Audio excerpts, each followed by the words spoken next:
Students, last video के अंदर हमने आयनिक हाइड्राइड्स के बारे में पढ़ लिया था। अभी इस वीडियो में हम पढ़ेंगे कोवलेंट या फिर मोलिकुलर हाइड्राइड्स के बारे में। तो जैसे कि कोवलेंट और मोलिकुलर हाइड्राइड्स नाम से पता चल रहा है, इसके अंदर मोलिक्यूल्स होंगे जिनके बीच में कोवलेंट बॉन्ड होगा, या फिर हम बोल सकते हैं इसके अंदर सिंपली मोलिक्यूल्स होंगे। तो इनके लिए ना हम ये बोल सकते हैं कि ये बाइंडिंग कंपाउंड्स होते हैं हाइड्रोजन के, और किसके साथ होते हैं, पी ब्लॉक के नॉन मेटल्स के साथ होते हैं ये। जैसे कि अमोनिया हो गया, वाटर हो गया, उसके अंदर हम देखते हैं ये दोनों क्या हैं, मोलिक्यूल्स हैं, और दोनों के बीच में कोवलेंट बॉन्ड भी प्रेजेंट है। और जो नॉन मेटल्स हैं वो कहाँ से हैं, पी ब्लॉक से हैं।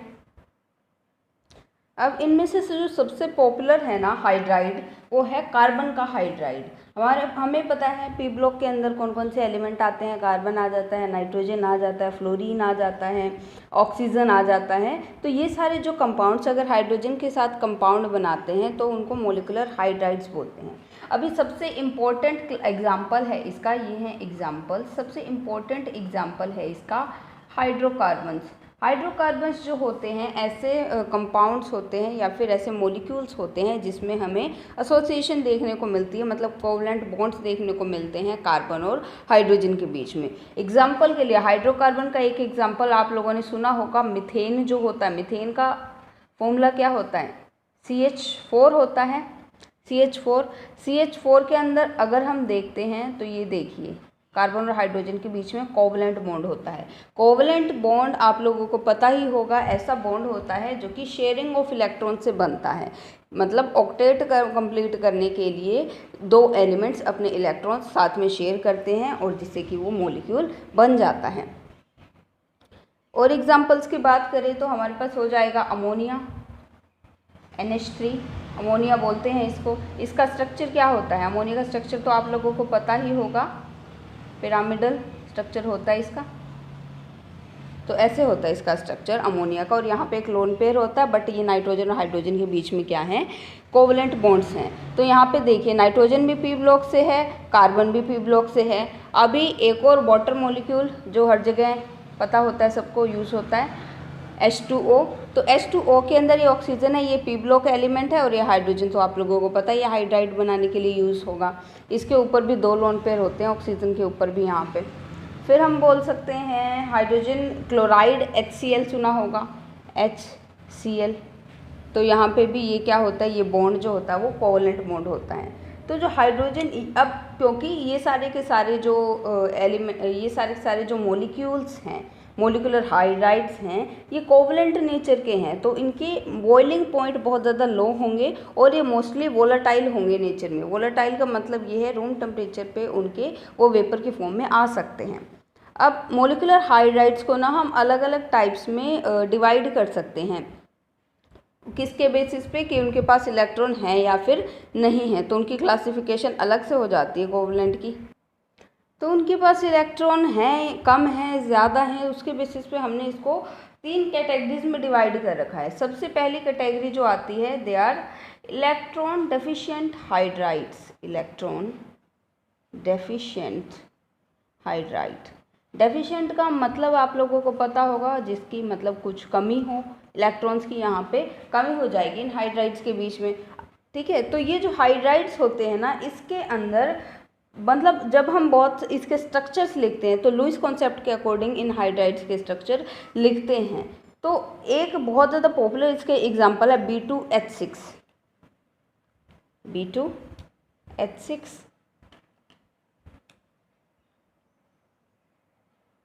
B2H6 की अगर मैं बात करूं तो कैसे लगा सकती हूँ, यहाँ से ये और ये देखिए, ये B2H6 तो ऐसे ही लिखा जाएगा। अब यहाँ पे बीच में हमें पता, बोरोन का जो एटॉमिक नंबर होता है 5। क्या हो गए, 2 और 3। वैलेंस में कितने इलेक्ट्रॉन्स हो गए, वैलेंस के अंदर तो 3 ही इलेक्ट्रॉन बच गए। तो उन 3 इलेक्ट्रॉन्स में से भी इसने अपने 3 इलेक्ट्रॉन हाइड्रोजन के साथ बिजी कर लिए कोवलेंट बॉन्ड बनाने में। 1 2 3, 1 2 3, ओके। और इन हाइड्रोजन्स के पास तो है अब खुद का एक है, ये एक हाइड्रोजन का ये वाला, एक हाइड्रोजन का ये वाला, ये वाला, ये वाला। तो अब देखिए क्या इस वाले बोरोन के पास 8 इलेक्ट्रॉन कंप्लीट हैं? नहीं है, 6 इलेक्ट्रॉन है। अगर मैं ऑक्टेट बना के देखूँ इसका, तो यहाँ पे ये सारे के सारे लेके 6 इलेक्ट्रॉन रहेंगे, इसके पास भी 6 इलेक्ट्रॉन रहेंगे, ऑक्टेट कंप्लीट नहीं है। तो मतलब ये क्या है, इसके अंदर तो ऑक्टेट ही कंप्लीट नहीं है, तो ये कैसा हो गया, इलेक्ट्रॉन डेफिशिएंट हाइड्राइड हो गया। इसको बोलते हैं डाइबोरेन। This is diborane. इसके बारे में डिटेल में हम पी ब्लॉक के अंदर स्टडी करेंगे। अभी के लिए इतना ही आप लोग देख लीजिए कि ये इलेक्ट्रॉन डेफिशिएंट हाइड्राइड का एग्जाम्पल है। अब कोई भी इलेक्ट्रॉन क्योंकि यहाँ पे अवेलेबल नहीं होते दो बोरोन के एटम्स के बीच में जिससे कि वो बॉन्ड बना पाए, तो इसीलिए इलेक्ट्रॉन डेफिशिएंट हाइड्राइड्स इनको बोला जाता है। पी ब्लॉक एलिमेंट्स में पढ़ेंगे हम इसको, जो हमारी 11th यूनिट है डाइबोरेन के बारे में। अब इनमें से ना जो बहुत सारे हाइड्राइड्स जो इलेक्ट्रॉन डेफिशिएंट हाइड्राइड्स होते हैं, वो ग्रुप 13 के जो हाइड्राइड्स होते हैं वो इसी कैटेगरी में आते हैं, इलेक्ट्रॉन डेफिशिएंट हाइड्राइड्स की कैटेगरी में। ये जो इलेक्ट्रॉन डेफिशिएंट हाइड्राइड्स हैं उनको हम लुईस एसिड्स बोल सकते हैं, या फिर हम इसको बोल सकते हैं they are electron acceptors. Lewis acid कौन होता है? लुईस एसिड होता है जो इलेक्ट्रॉन को एक्सेप्ट कर सके, Lewis acids which can accept electron, या फिर इसको सिंपली बोल दो इलेक्ट्रॉन एक्सेप्टर्स, क्योंकि इन कहीं से भी अगर इनको इलेक्ट्रॉन्स मिलेंगे ना तो ये एक्सेप्ट कर लेंगे, क्योंकि इनके अंदर तो कमी है इलेक्ट्रॉन्स की। तो ये हो गई electron deficient hydrides. Second category है इलेक्ट्रॉन प्रिसाइज हाइड्राइड्स। ये ऐसे कोवलेंट हाइड्राइड्स होते हैं जिसके अंदर ना इलेक्ट्रॉन पूरे पूरे होते हैं, मतलब जो हमें लुईस कॉन्सेप्ट का मतलब क्या है, वो जो डॉट वाला जो सिस्टम है ना जिसमें ऑक्टेट कंप्लीट करते हैं, तो जितने इलेक्ट्रॉन बॉन्ड बनाने के लिए चाहिए होते हैं उतने ही सफिशिएंट इलेक्ट्रॉन्स होते हैं, ना ज़्यादा होते हैं ना कम होते हैं। उन हाइड्राइड्स को हम बोलते हैं electron precise hydride.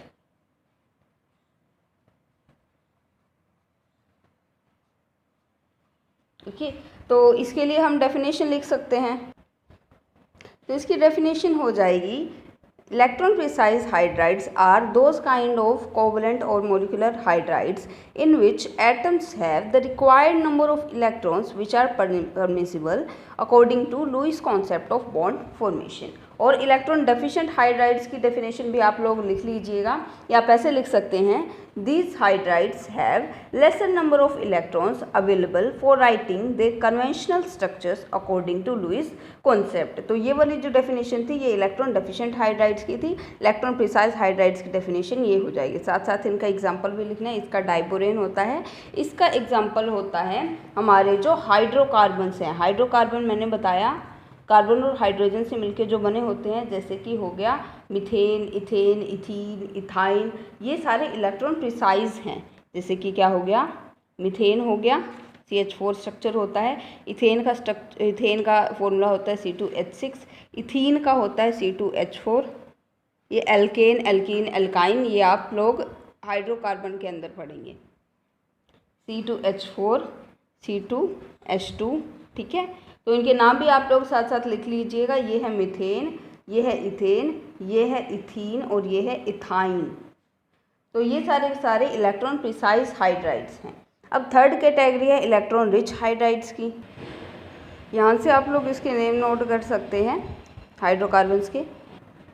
Third category आती है कोवलेंट हाइड्राइड्स की, electron rich hydrides. Electron deficient कौन थे? जिनके अंदर इलेक्ट्रॉन्स की कमी थी लुईस स्ट्रक्चर या फिर लुईस कॉन्सेप्ट के अकॉर्डिंग। इलेक्ट्रॉन प्रिसाइज हाइड्राइड्स कौन से थे? जिनके अंदर पूरे पूरे इलेक्ट्रॉन्स थे। अब इलेक्ट्रॉन रिच हाइड्राइड्स ऐसे हाइड्राइड्स होते हैं जिसमें लुईस कॉन्सेप्ट के अकॉर्डिंग जितने इलेक्ट्रॉन प्रेजेंट होने चाहिए बॉन्ड फॉर्मेशन के लिए, कोवलेंट बॉन्ड के लिए, उससे ज़्यादा ही इलेक्ट्रॉन होते हैं, तो उनको बोलते हैं हम इलेक्ट्रॉन रिच हाइड्राइड्स। ठीक है, तो इन हाइड्राइड्स के अंदर जो पार्टिसिपेटिंग एलिमेंट्स होते हैं उनके अंदर required number of hydrogen atoms नहीं होते। अब हाइड्रोजन एटम्स कम होंगे तो जो सेंट्रल एटम उसके पास एक्स्ट्रा इलेक्ट्रॉन्स बच जाएंगे। ठीक है, तो ये वाले हाइड्राइड्स ऐसे होते हैं जिनके ऊपर एक या एक से ज़्यादा लोन पेयर्स प्रेजेंट होता है इलेक्ट्रॉन्स का। ये आप लोगों ने देखे भी होंगे। तो ये डेफिनेशन हो जाएगी, in these hydrides the participating elements do not have the required number of hydrogen atoms. As a result they have one or more lone pair of electrons present. अब ये जो एलिमेंट्स जो हाइड्रोजन के साथ combine करते हैं और electron rich hydrides बनाते हैं, ये जनरली किन ग्रुप्स के होते हैं? ग्रुप नंबर 15, 16 एंड 17 के होते हैं। एग्जाम्पल से आप लोगों को समझ में आ जाएगा। एग्जाम्पल्स है ammonia, water and hydrogen fluoride. तो यहाँ पे अमोनिया के ऊपर देखिए, हमें पता है अमोनिया का जब भी स्ट्रक्चर बनाते हैं तो उसके ऊपर कितने लोन पेयर होते हैं? एक लोन पेयर होता है। मैंने आप लोगों को इसी वीडियो के अंदर ये बना के भी दिखाया था। ये रहा अमोनिया का लोन पेयर। तो ये जो है ये एक्स्ट्रा है इलेक्ट्रॉन्स, और यहाँ से ये इलेक्ट्रॉन डोनेशन के लिए अवेलेबल हो जाते हैं इलेक्ट्रॉन डेफिशिएंट स्पीसीज़ को। तो ये अपने इलेक्ट्रॉन डोनेट कर सकते हैं, इसलिए इनको इलेक्ट्रॉन रिच बोलते हैं। वाटर का अगर मैं स्ट्रक्चर बनाऊं, ऐसे स्ट्रक्चर बन जाएगा इसका, तो इसके ऊपर 2 लोन पेयर प्रेजेंट होते हैं। हाइड्रोजन फ्लोराइड का अगर मैं स्ट्रक्चर बनाऊं तो ऐसे करके, जो फ्लोरीन होता है उसका एटॉमिक नंबर होता है 9 में से 2 पहले में चले जाते हैं। जैसे देखिए यहाँ पे फ्लोरीन का 9 होता है ना, तो 2 पहले में चले जाते हैं, 7 बाद में आ जाते हैं। 7 में से 2 4 6 यहाँ हो गया और 1 इलेक्ट्रॉन इसने बॉन्डिंग में लगा दिया। तो यहाँ पे देखो 1 2 3 3 लोन पेयर्स हो गए इसके ऊपर। तो यहाँ पे आप लोग लिख भी सकते हैं, इसके पास 1 लोन पेयर होता है, इसके पास 2 लोन पेयर्स होते हैं, ठीक है, इसलिए इलेक्ट्रॉन ज़्यादा है, और इसके पास 3 लोन पेयर्स होते हैं। अब क्योंकि ये लोन पेयर्स प्रेजेंट है, ये किसकी तरह बिहेव करते हैं? लुईस एसिड्स की तरह। इन सबको हम बोलते हैं दे आर लुईस एसिड्स, नहीं Lewis bases, sorry, they acts as Lewis bases. Lewis bases ऐसे बेस होते हैं जिनके अंदर एक्स्ट्रा इलेक्ट्रॉन होते हैं, और वो एक्स्ट्रा इलेक्ट्रॉन्स को लोन पेयर्स को डोनेट कर सकते हैं, तो उनको बोलते हैं लुईस बेसिस। ये सारे के सारे लुईस बेसिस की तरह काम करते हैं। तो लेकिन जो अमोनिया है ना, अमोनिया को छोड़ के दोनों के दोनों जो हैं वाटर और हाइड्रोजन फ्लोराइड, वो मुश्किल से ही अपना बेसिक नेचर दिखाते हैं, ऑक्सीजन और फ्लोरीन। मतलब अमोनिया है ना, वो लुईस बेस सबसे ज़्यादा कंसीडर किया जाता है, ये सबसे ज़्यादा काम आता है, लेकिन ये इतने ज़्यादा काम नहीं आते, या आप लोग पी ब्लॉक एलिमेंट्स के अंदर पढ़ेंगे ज़्यादा से ज़्यादा। तो अभी के लिए आप लोग इतना ही समझ लीजिए। फिर हम बोलते हैं कि ये जो सारे के सारे हाइड्राइड जो कि हमने अभी बताए हैं, इनके अंदर इंटरमोलिकुलर हाइड्रोजन बॉन्डिंग होती है, मतलब हाइड्रोजन बॉन्डिंग होती है। और इसकी वजह से हम हाइड्रोजन बॉन्डिंग होती क्यों है? क्योंकि हाइड्रोजन बॉन्डिंग होने के लिए ना, एक तो एलिमेंट हाइड्रोजन का होना चाहिए, मतलब एक एलिमेंट खुद हाइड्रोजन होना चाहिए, और दूसरा एलिमेंट होना चाहिए कोई भी इलेक्ट्रोनेगेटिव एलिमेंट। तो ये सारे के सारे हाइड्रोजन बॉन्डिंग कर सकते हैं। हाइड्रोजन बॉन्डिंग के लिए सिर्फ और सिर्फ 3 एलिमेंट्स के अंदर हम बोलते हैं हाइड्रोजन बॉन्डिंग हो पाएगी। किन किन के अंदर हो पाएगी? सबसे ज़्यादा इलेक्ट्रोनेगेटिव होता है फ्लोरीन, तो फ्लोरीन और हाइड्रोजन के बीच में, HF के बीच में हाइड्रोजन बॉन्डिंग हो जाएगी। ऑक्सीजन, वाटर में भी होती है हाइड्रोजन बॉन्डिंग, तो ऑक्सीजन और हाइड्रोजन होते हैं वहाँ भी। अमोनिया में भी होती है, तो यहाँ पे नाइट्रोजन। तो ये 3 एलिमेंट्स जो है ये अच्छे से हाइड्रोजन बॉन्डिंग दिखा सकते हैं, क्योंकि ये सबसे ज़्यादा इलेक्ट्रोनेगेटिव होते हैं। फ्लोरीन को बोला जाता है वो किंग है, क्योंकि इसकी इलेक्ट्रोनेगेटिविटी मैक्सिमम है पीरियोडिक टेबल में। ऑक्सीजन को बोला जाता है ये क्वीन है, ओके। और बाकी तो और इलेक्ट्रोनेगेटिविटी देख ही सकते हैं हम पूरी पीरियोडिक टेबल में। तो चलिए यहीं पे हमारे मेटेलिक हाइड्राइड्स, यहाँ पे हमारे कोवलेंट हाइड्राइड्स ख़त्म होते हैं, और अब हम शुरू करते हैं मेटेलिक हाइड्राइड्स के बारे में। मेटेलिक हाइड्राइड्स को हम नॉन स्टोइकियोमेट्रिक हाइड्राइड्स भी बोलते हैं, नॉन स्टोइकियोमेट्रिक हाइड्राइड्स, या फिर इन्हें इंटरस्टिशियल हाइड्राइड भी बोला जाता है। सारे इसी के नाम हैं, इंटरस्टिशियल हाइड्राइड्स। अब क्या होते हैं ये?